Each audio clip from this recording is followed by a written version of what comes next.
तो hello everyone. तो आज की इस वीडियो में हम आपको बताएंगे कि कैसे हम ऑप्शन ट्रेडर को बीट कर सकते हैं। आजकल लोगों को माइंड में एक मिथ बैठ गया है कि ऑप्शन ट्रेडिंग से ही सबसे ज़्यादा रिटर्न जनरेट किए जा सकते हैं, लेकिन ये बिल्कुल भी सही नहीं है। ऑप्शन ट्रेडिंग से सबसे ज़्यादा जो रिटर्न जनरेट कर रहे हैं, जैसे कि 90% आप तो वो जो सेविंग डाटा है 90% ये तो मनी लूज कर रहे हैं, ये तो लॉस में है। उसके बाद जो 5-6% और हैं वो एफडी को बहुत ही मुश्किल से बीट कर पा रहे हैं, यानी कि 5-6%। इससे ज़्यादा रिटर्न तो इंडेक्स दे रहा है। अगर इंडेक्स में ही ईटीएफ कोई भी लेके इंडेक्स का कोई निफ्टी ईटीएफ में डाल दें तो वो भी आराम से 30-15% के आसपास रिटर्न जनरेट कर रहा है। तो ये तो निफ्टी के रिटर्न को भी बीट नहीं कर पा रहे। तो जो ऑप्शन में वाकई में ऑप्शन को अगर कंपेयर करें आईएएस एग्जाम से, तो जो ऑप्शन ट्रेडर हैं, अगर ऑप्शन ट्रेडर एक तरफ हो गया ऑप्शन ट्रेडर, दूसरी तरफ हो गया आईएएस एग्जाम। अब कहने को तो सभी कहते हैं कि ऑप्शन ट्रेडिंग में कोई भी 1% जो है, क्योंकि सबसे ज़्यादा प्रॉफिट जो 1% से भी कम लोग हैं वही जनरेट कर पा रहे हैं। आईएएस एग्जाम है वो 1% से भी कम ही लोग क्रैक कर पाते हैं। तो ट्राई तो सब कर सकते हैं, लेकिन हार्श रियलिटी ये है कि सब वहाँ नहीं पहुँच सकते। आईएएस एग्जाम इस तरह से डिजाइन किया हुआ होता है कि ट्राई सब कर सकते हैं, सबको लगता है हम पहुंच जाएंगे, लेकिन जो क्राइटेरिया होता है, जिसने मत जो गवर्नमेंट ने क्राइटेरिया सेट किया हुआ है, वो उन्हें पता है कि उसी क्राइटेरिया में जो फिट बैठेगा वही वहाँ पहुंचेगा। वो उसमें फिट हर कोई फिट हो नहीं सकता। तो इस वजह से कहने को ट्राई सब करेंगे, लेकिन वहाँ पहुँचना सबके बस की बात नहीं होती है। सेम इसी तरह से ऑप्शन में ट्राई तो सब कर सकते हैं, सब आके zero hero expiry daily expiry यहाँ को खेलो, लेकिन वहाँ तक पहुँचना वो सबके लिए पॉसिबल नहीं होता है, क्योंकि 1% जो है वही सबसे ज़्यादा 90% से प्रॉफिट, जो 90% की जो कैपिटल है वो ट्रांसफ़र हो रही है 1% के पास। तो एक ये सबसे बड़ा यहाँ पे लूप होल है। अब इसको बीट कैसे किया जा सकता है? अगर ऑप्शन ट्रेडिंग में सब सक्सेस नहीं हो सकते हैं तो इसको बीट कैसे करें? क्या ऑप्शन ट्रेडिंग के अलावा और हम प्रॉफिट जनरेट ही नहीं कर सकते? तो ये बिल्कुल गलत बात है।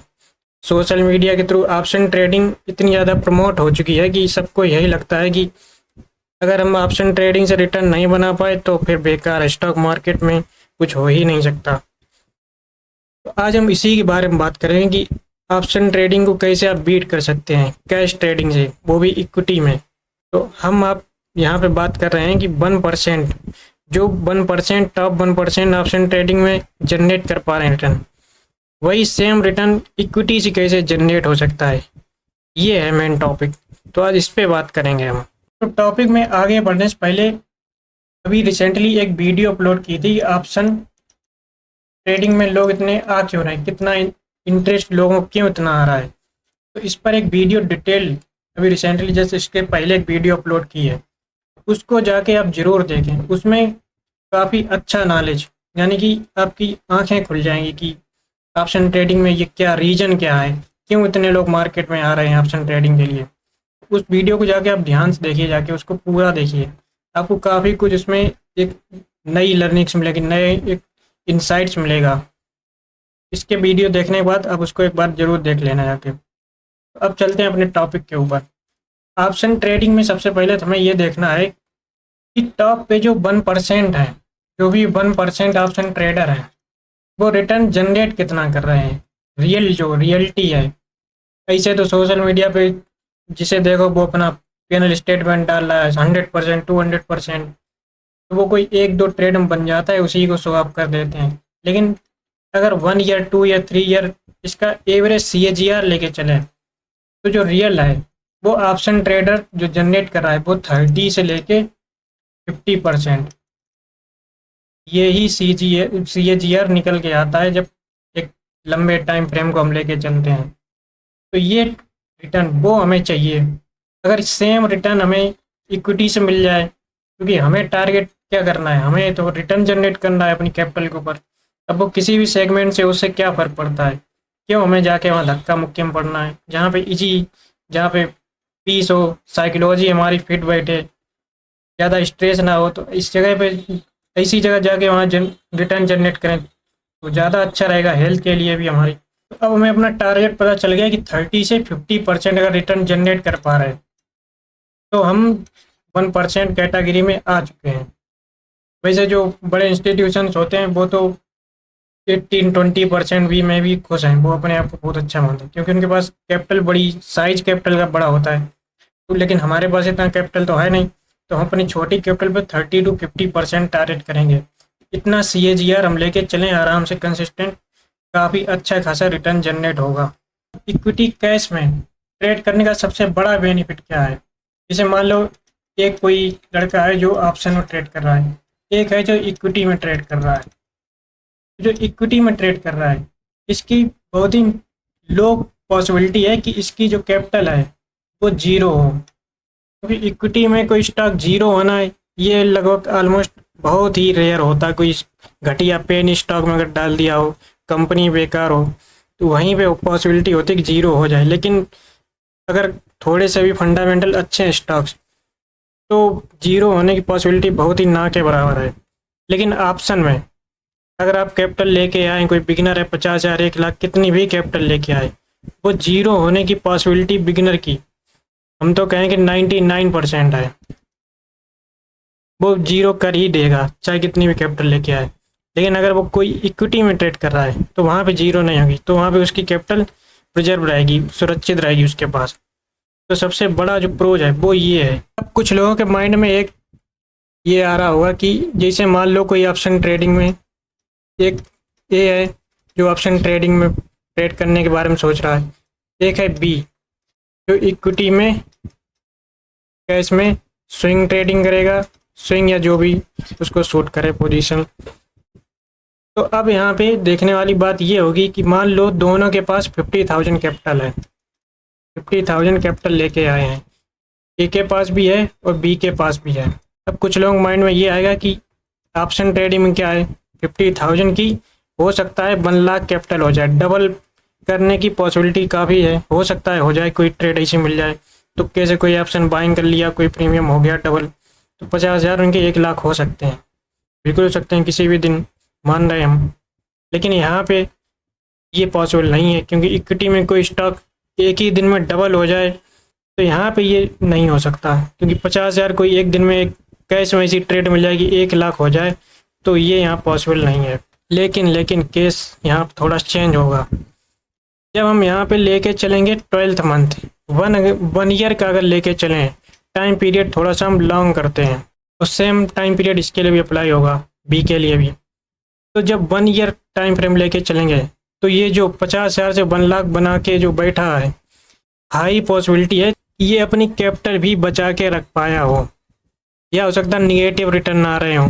लेकिन अगर बात करें बी की, इसने मान लो मंथली 5% ही रिटर्न कमाया मंथली, जबकि स्विंग ट्रेडिंग में अगर हम जो तरीका बताएंगे उससे काफ़ी अच्छा रिटर्न जनरेट किया जा सकता है। लेकिन हम मिनिमम मान के चल रहे कि 5% उसने मंथली निकाल लिया है रिटर्न। तो जब उसने 5% मंथली निकाला है, तो जब 1 ईयर का टाइम फ्रेम लेके चलेंगे, 1 ईयर बाद देखेंगे, तो इसके पास जो कैपिटल है ये काफ़ी अच्छा रिटर्न जनरेट कर चुका होगा। 50,000 हो सकता है इसके 70-80,000 एक साल में बना लिए हों। लेकिन यहाँ पे सीन चेंज हो जाएगा, यहाँ पे अपनी कैपिटल ही ये अपनी बचा के रख पाया और यही बड़ी बात होगी। तो एक ये डिफरेंस आ जाता है, जब एक बड़ी सी होल पिक्चर देखते हैं तब सीन चेंज होता है। शुरू में तो लगता है कि ऑप्शन ट्रेडिंग में कैपिटल यहाँ क्विक डबल हो सकती है, लेकिन स्विंग ट्रेडिंग कैश में ऐसा हो नहीं सकता। लेकिन जब आप बड़ा टाइम फ्रेम देखेंगे तो पिक्चर कुछ और ही होगी। तो बातें हैं अपनी स्ट्रेटजी के ऊपर, तो इसमें हम कैपिटल कितना यूज कर सकते हैं, कितनी कैपिटल से हम स्टार्ट कर सकते हैं। तो स्टार्ट करने को देखो 10,000 अगर कैपिटल आपके पास है तो भी आप इजीली कैश में काम कर सकते हैं। जो भी स्टॉक्स 10,000 में आते हैं आराम से आप एक लर्निंग आपको मिलेगी। लेकिन 10,000 कैपिटल से कोई इसे जो रिटर्न बनेगा, मान लो मंथ का आपने 5% रिटर्न जनरेट किया, अब 10,000 में 5% कितना हो जाएगा, 500 रुपये। तो आपको लगेगा ये क्या है, कोई मतलब आपको ज़्यादा मोटिवेशन नहीं मिलेगा। तो अगर हो सके तो आप स्टार्ट करो 50,000 कैपिटल से। इससे आप थोड़ा सा डाइवर्सिफाई कर सकते हैं। आप एक साथ 3 से 4 स्टॉक ले सकते हैं। तो अगर आप 50,000 कैपिटल स्टार्ट करते हैं, इस पे आपने 5% रिटर्न जनरेट किया, तो इस पे आपका आराम से मंथली 2,500 से लेके 3,000। तो सीखने के लिए 10,000 कैपिटल पर्याप्त है, लेकिन अगर आपको थोड़ा सा हो सके, अरेंज अगर हो सके, तो 50,000 कैपिटल लेके आओ आराम से। यहाँ कोई इतना रिस्क है नहीं, कैपिटल आपकी जीरो होगी नहीं, यहाँ आप रिटर्न ही जनरेट करके ले जाएंगे। तो अब अगर बात करें हमको करना क्या है, तो इसमें हम ऐसे स्टॉक सिलेक्ट करेंगे जिसमें कि मोमेंटम हो। हमें उस तरह के स्टॉक नहीं आप देखने हैं जहाँ पे मान लो कोई स्टॉक इस तरह से चल रहा है, ऊपर से डाउन ट्रेंड आ रहा है, इस तरह से डाउन ट्रेंड में आ रहा, तो इन स्टॉक्स में हमें नहीं जाना। हमें जाना है मोमेंटम स्टॉक्स में, जहाँ पे मूवमेंट आ रहा, क्योंकि हम करने वाले हैं स्विंग ट्रेडिंग। हमारा टारगेट क्या होगा? हमारा टारगेट होगा 5%, एक स्टॉक में 5 से 10% मूवमेंट कैप्चर करना, बस। उससे ज़्यादा हमें लालच करना नहीं है।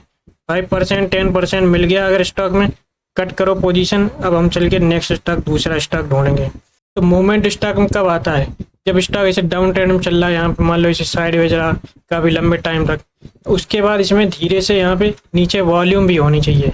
नीचे जब आप वॉल्यूम देखेंगे, वॉल्यूम अगर वॉल्यूम के साथ प्राइस में एक बड़ी सी कैंडल बन रही है, अगर ये अपने मल्टी ईयर ब्रेकआउट यहाँ पे दे रहा है, तब समझ लो कि अब स्टॉक में मूवमेंट आने वाला है, तब वहाँ पे आपको एंट्री लेनी है।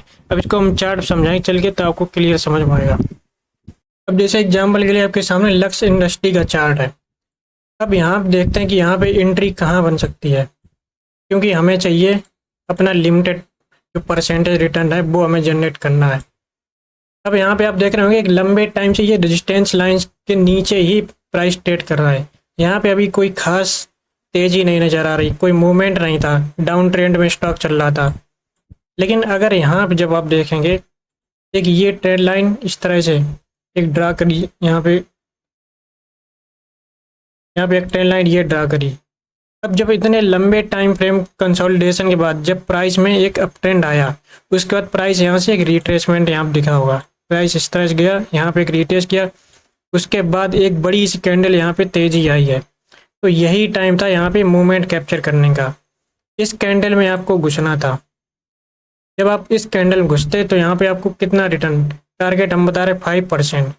तो यहाँ पे मान लो आपने टॉप पे यहीं पकड़ा, नीचे आपको प्राइस मिला नहीं, तो यहाँ से 5% लेके चलेंगे तो ऑलमोस्ट यहाँ पे आपको मिल गया था। उसके एक दो तीसरे दिन कहाँ, उसके नेक्स्ट डे ही आपको 5% मिल गया था।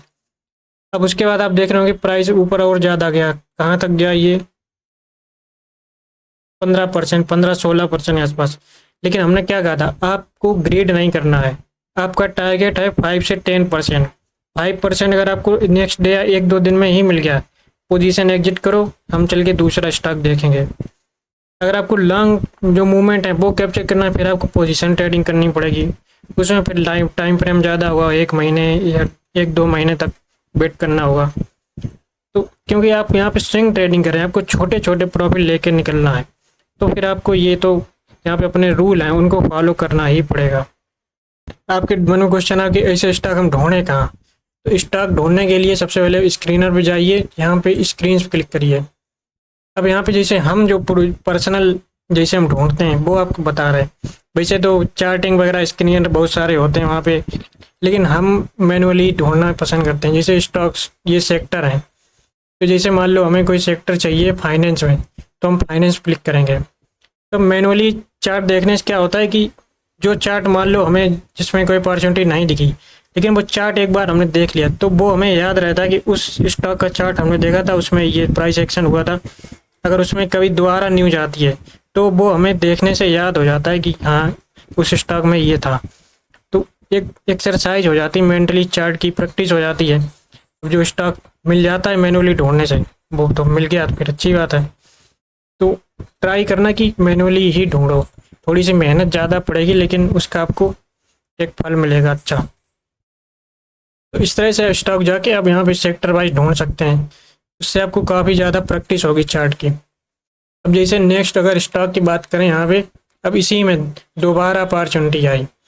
अब यहाँ पे देखो इतने लंबे टाइम की कंसोलिडेशन के बाद यहाँ पे एक अगेन मूवमेंट आया प्राइस में।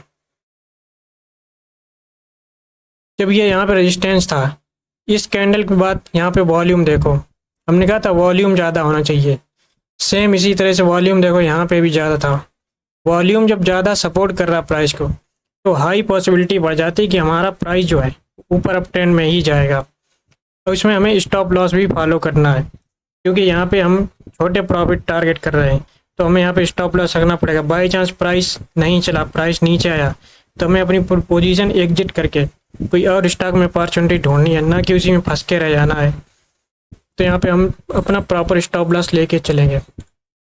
अब जैसे अगर इस स्टॉक की बात करें, तो यहाँ पे आप देख रहे होंगे वॉल्यूम, किस लेवल की वॉल्यूम जनरेट हुई, उसके बाद यहाँ प्राइस एक्शन स्टार्ट हुआ। अब यहाँ पे नेक्स्ट कैंडल, यहाँ पे जब इसका जो रेजिस्टेंस एरिया है, इसको ब्रेक करने के बाद जब नेक्स्ट कैंडल ऊपर बनी, तो हमें यहाँ पे एंट्री लेनी थी। अब यहाँ आप देखते हैं कि हमें एंट्री, अगर हम इस कैंडल पे एंट्री लेते, यहाँ पे मान लो हमारी ये प्राइस पे एंट्री थी, तो हमें कितने टाइम बाद रिटर्न मिल जाता? 5%। नेक्स्ट डे हमें 5% रिटर्न मिल गया, एक दिन के अंदर 5% रिटर्न मिल गया। ऐसे आपने अगर 2-3 स्टॉक आपको एक मंथ में मिल गए, तो 5% छोड़ो, मंथ में आप 15 to 20% रिटर्न भी आराम से जनरेट कर सकते हैं। क्योंकि मार्केट कैसा भी हो, बेयरिश हो, बुलिश हो, कुछ सेक्टर हमेशा ऐसे रहते हैं कि प्राइस उनका अप ट्रेंड में जाएगा। कोरोना जब टाइम था, उस टाइम तो पूरा मार्केट ही डाउन जा रहा था, तब भी फार्मा सेक्टर एक ऐसा था जो जिसके प्राइस ऊपर जा रहे थे। तो हमेशा ऐसी अपॉर्चुनिटी मिलेगी कि प्राइस, पूरा स्टॉक मार्केट भले बेयरिश मोड में हो, लेकिन तब भी कुछ सेक्टर हैं, उनको हमें फाइंड करना होता है, कैसे वहाँ पे मूवमेंट कैप्चर करना होता है। तो ये सब प्रैक्टिस से ही आएगा। तो ऐसे मोमेंटम स्टॉक्स में हमें पकड़ने हैं। अब जैसे नेक्स्ट स्टॉक के इसमें एग्जांपल दिखाएं, जैसे प्रोटीन है। अब इसमें देखो आप प्राइस एक्शन, यहाँ पे हमने ट्रेंड लाइन पहले से ड्रा करके रखी है। यहाँ पे जब यहाँ पे प्राइस एक डाउन ट्रेंड में था, उसके बाद इसने अपनी ट्रेंड लाइन यहाँ ब्रेक की, उसके बाद ब्यूटीफुल प्राइस एक्शन हुआ। यहाँ पे एक पहले कैंडल बनी, ब्रेकआउट दिया, उसके बाद प्राइस रिट्रेस हुआ, वापस से जब इसने बड़ी कैंडल यहाँ बनाई, वॉल्यूम आप देख रहे होंगे वॉल्यूम के साथ, तब यहाँ पे आपको एंट्री लेनी थी। अगर आपने यहाँ पे एंट्री ली होती, तो आपको नेक्स्ट डे ही मिल गए होते 5%। यहाँ पे आपने टारगेट बुक किया, निकल गए। अब कुछ लोग माइंड मारा कि स्टॉप लॉस हम कहाँ रखें। स्टॉप लॉस भी देखो, यहाँ पे आपको 5% लेके ही चलना पड़ेगा, क्योंकि स्टॉप लॉस यहाँ थोड़ा सा डीप रखना पड़ेगा। रेयरली हिट होगा, लेकिन कभी हो सकता है हिट हो जाए। तो यहाँ पे हमें स्टॉप लॉस 5% लेके चलना है। 5% अगर प्राइस नीचे आता है, तो पोजीशन कट करके हमें नेक्स्ट स्टॉक पे ढूंढना जाके। स्टॉप लॉस हिट नहीं होता है, तो हमें अपना टारगेट अचीव हो जाएगा। क्योंकि हम मोमेंटम स्टॉक में है, तो हाई पॉसिबिलिटी है कि हमें 1-2 दिन के अंदर ही अपना 5% रिटर्न मिल जाएगा। अब जैसे एग्जाम्पल के लिए एक और स्टॉक दिखाएं, JSW इंफ्रा। जब आप ढूंढेंगे तो आपको बहुत सारे स्टॉक्स मिलेंगे।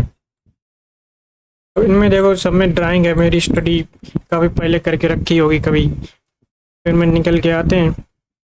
अब यहाँ पे आप देखो कहाँ पे अपॉर्चुनिटी मिल रही थी। यहाँ पे जब प्राइस ने एक इस तरह से राउंडिंग बॉटम पैटर्न बना, उसके बाद प्राइस में थोड़ा सा साइडवेज रहा, उसके बाद प्राइस में मूवमेंट कहाँ पे आया, इसने यहाँ पे देखो एक रेजिस्टेंस एरिया यहाँ पे था। यहाँ पे कोई एंट्री नहीं बन रही थी, ना यहाँ पे लेनी चाहिए, क्योंकि यहाँ पे प्राइस में कोई मूवमेंट नहीं दिख रहा था। लेकिन जब यहाँ पे इसने एक रेजिस्टेंस एरिया ब्रेक किया, उसके बाद यहाँ पे एक एंट्री बन सकती थी। यहाँ पे वॉल्यूम भी ज़्यादा नहीं है, लेकिन ठीक ठाक सा वॉल्यूम था, लेकिन मूवमेंट यहाँ पे स्टार्ट हो चुका था। अगर यहाँ पे एंट्री ले ली होती, तो हमें कितने टाइम में मिल जाता 5%। यहाँ पे हमें थोड़ा सा टाइम ज़्यादा लग गया, 1, 2, 3, 4 दिन लग गए 5% रिटर्न लाने में। तो हो सकता है कभी कभी एक दिन में ही आ जाए, कभी कभी क्या होता है, स्टॉक एक दिन में 20% तक मूवमेंट कर देते हैं। स्मॉल कैप मिड कैप होते हैं एक दिन में 15-20% रिटर्न देते हैं। तो जहाँ पे आपको एक दिन में 10% या 20% रिटर्न मिल जाए, वहाँ पे सेम डे प्रॉफिट बुक करो, क्योंकि नेक्स्ट डे उसमें पक्का प्रॉफिट बुकिंग होती है, वो प्राइस नीचे आता है, रिट्रेस करेगा पक्का। क्योंकि एक दिन में जब कोई स्टॉक 20% रिटर्न देता है तो उसमें प्रॉफिट बुकिंग आना कंपलसरी है, वो आएगी ही आएगी। यहाँ पे एफडी साल में 6% रहता है, किसी को एक दिन में 20% मिल गया तो बुक नहीं करेगा। तो उसमें लालच नहीं करना, 20% 10% जो भी एक दिन में मूवमेंट आया किसी स्टॉक में, तुरंत प्रॉफिट बुक करो, निकल जाओ, नेक्स्ट स्टॉक पे जाओ। तो ऐसे आप बहुत सारे स्टॉक ढूंढेंगे मैनुअली तो आपको काफ़ी सारे मिलेंगे। तो इसमें ऐसे कई सारे स्टॉक हैं, अब सब तो नहीं दिखा सकते। इसमें आपको अपनी मेहनत करनी पड़ेगी, खुद से प्राइस एक्शन सीखना पड़ेगा। तो ऐसे आप 5% जनरेट करेंगे मंथ में। हमने तो मिनिमम बोला था कि मंथ में आप 5% रिटर्न जनरेट करें, लेकिन इस तरह से अगर आप जो रूल्स हैं उनको फॉलो करेंगे तो आराम से मंथली 5% छोड़ो 15-20% रिटर्न भी जनरेट कर सकते हैं। अब आप उसको कैलकुलेट कर लो, साल का 15-20%, मंथली अगर 20% अगर निकल के आ रहा है कितना होगा जाके। अब हम ये नहीं करें कि हमेशा मिलेगा, हो सकता है नेक्स्ट मंथ 5% मिले, 10% मिले, या फिर उससे भी लो मिले। तो ये मार्केट के ऊपर डिपेंड करता है और आपकी स्किल के ऊपर डिपेंड करता है। तो आई होप इस वीडियो से आपको काफ़ी कुछ सीखने को मिला होगा। अब आपको खुद से आइडिया लग गया होगा कैसे रिटर्न जनरेट किया जा सकता है कैश ट्रेडिंग में भी। इस तरह के रिटर्न से आप जो ऑप्शन ट्रेडर होते हैं 1%, उनको ईजिली बीट कर सकते हैं। ऐसे बहुत सारे कैश ट्रेडर, स्विंग ट्रेडर हैं जो ऑप्शन ट्रेडर से भी ज़्यादा रिटर्न जनरेट करते हैं, लेकिन उनको कोई देखता नहीं, उनको कोई किसी को इंटरेस्ट ही नहीं आता, क्योंकि सबको ऑप्शन ट्रेडिंग करनी है, ऑप्शन ट्रेडर ही बनना है। तो ऐसे जो मिथ हैं उनको सबसे पहले अपने माइंड से निकालो, उसके बाद ओपन माइंड से मार्केट में जो अपॉर्चुनिटी हैं उनको देखा करो। सोशल मीडिया को इधर उधर देख के उससे आपको कोई खास प्रॉफिट नहीं होने वाला। तो आई होप आज की इस वीडियो से आपको काफ़ी कुछ इंसाइट्स मिली होगी, काफ़ी लर्निंग मिली होगी। तो इस वीडियो से रिलेटेड जो भी आपके डाउट हो नीचे कमेंट करना, उसका रिप्लाई देंगे। तो आज की इस वीडियो में बस इतना, मिलते हैं नेक्स्ट वीडियो में। Thanks for watching.